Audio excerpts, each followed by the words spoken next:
अभिषेक श्रीवास्तव और आप देख रहे हैं लोकमत। आइए डालते हैं आज की खास खबर पर नजर। उड्डयन मंत्री ज्योतिरादित्य सिंधिया ग्वालियर पहुंचे। एक दिवसीय दौरे पर पहुंचे सिंधिया बोले, आज का दिन ग्वालियर के लिए एक भव्य दिन है। मेरा सपना था ग्वालियर में एलिवेटेड रोड बने, आज उसका भूमि पूजन हो रहा है। चंबल से पानी लाने का मेरा संकल्प था, वह भी पूरा हो रहा है। 3030 करोड़ रुपए के शिलान्यास भूमि पूजन आज ग्वालियर में हो रहा है। बीजेपी में बुजुर्गों को टिकट देने के सवाल पर सिंधिया बोले, कांग्रेस अपना देखे, उसे बुजुर्गों के साथ जोड़ना है या युवाओं के साथ।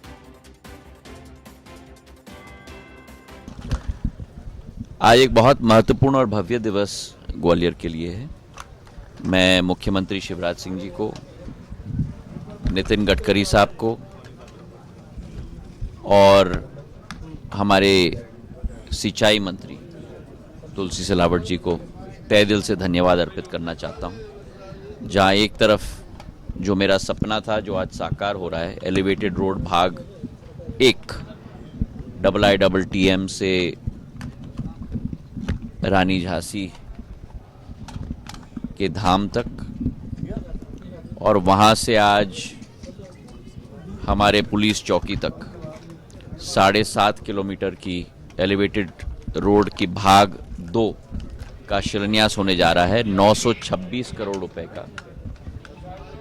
और उसमें 10 एंट्री रैंप होंगे, 9 एग्जिट रैंप होंगे, 7.5 किलोमीटर का एलिवेटेड रोड होगा, और रैम्प्स की लंबाई कुल मिला के 19 रैम्प्स की 5 किलोमीटर की लंबाई होगी।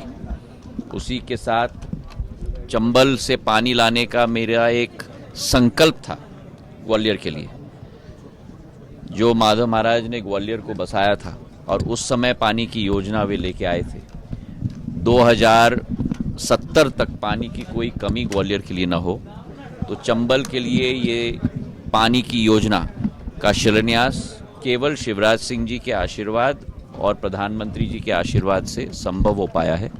380 करोड़ रुपए की ये पानी की योजना है, जहाँ चंबल से हम ग्वालियर तक पानी हम लेके आएंगे।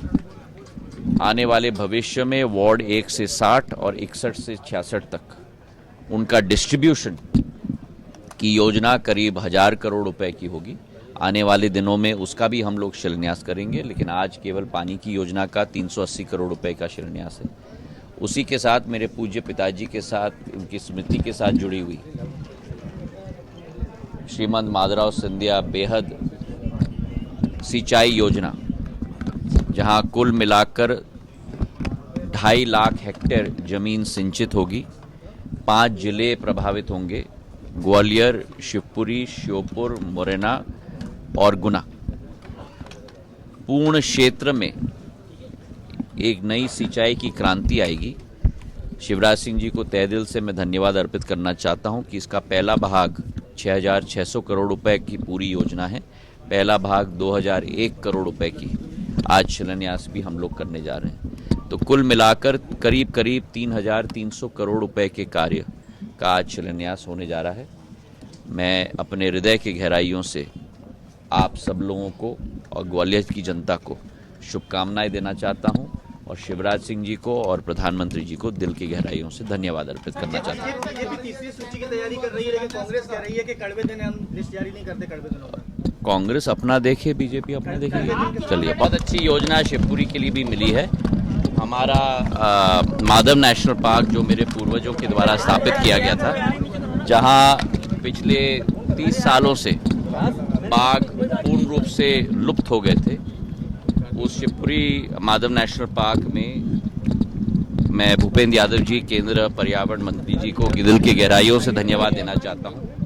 मुख्यमंत्री शिवराज सिंह जी को धन्यवाद देना चाहता हूं कि कोरोना काल में जब 2020 में मैंने प्रस्ताव बनाया था और पूर्ण DPR बनाया था कि बाघों का दोबारा वहाँ पूर्णवास किया जाए और पूर्ण स्थापित किया जाए, 6 महीने के अंदर भूपेंद्र यादव जी ने मेरे प्रस्ताव को मंजूर किया। टाइगर कंजर्वेशन अथॉरिटी के साथ, प्रोजेक्ट टाइगर के साथ हमने काम किया और उसे स्वीकृति प्रदान की। और इस वर्ष मेरे पूज्य पिताजी के वर्षगांठ पर 10 मार्च को मुख्यमंत्री जी, राज्य के पर्यावरण मंत्री विजय शाह जी, मेरी आत्या और मैं साथ में मिलकर 3 टाइगर, 1 नर और 2 मादी, 2 मादा को हम लोग ने माधव नेशनल पार्क में दोबारा स्थापित किया। बाघ की दहाड़ 30 साल बाद वहाँ सुनाई अब देती है। 180 स्क्वायर किलोमीटर के क्षेत्रफल में उनको रिलीज़ किया गया है। वे स्वस्थ हैं, पूर्ण रूप से सुरक्षित हैं। पर यह भी ज़रूरत है क्योंकि आप लोगों को मालूम है कि नेशनल हाईवे हमारे नेशनल पार्क के बीच में से निकलता है। उन बाघों को सुरक्षित रखने के लिए और हमारे शहरवासियों को भी सुरक्षित रखने के लिए एक दीवार बनाना बहुत ज़रूरी है। तो 130 किलोमीटर के नए क्षेत्र में जो सेलिंग क्लब के पास है, वहाँ 14.5 किलोमीटर की दीवार, 8 फुट की दीवार, करीब 14.5 करोड़ रुपए की लागत से केंद्र सरकार के द्वारा आज का कार्यक्रम माधव नेशनल पार्क में रखा गया है। और ये 130 किलोमीटर की क्षेत्रफल में जब ये दीवार बन जाएगा तो 1 और नर और 1 और मादा, मतलब अभी 3 बाघ हैं, 5 बाघ हो जाएंगे। उन दोनों को हम लोग रिलीज़ करेंगे और फिर पर्यटकों के लिए भी पूर्ण रूप से वहाँ सुविधा स्थापित हो जाएगी ताकि शिवपुरी भी रणथंभौर और पन्ना की तरह पर्यटन का केंद्र बन पाए आने वाले दिनों में। बहुत बहुत धन्यवाद। ऐसे ही वीडियोस को देखने के लिए आप हमारे YouTube चैनल को सब्सक्राइब करें। साथ ही हमारे अन्य सोशल मीडिया हैंडल्स जैसे कि Instagram और Facebook को भी आप फॉलो कर सकते हैं।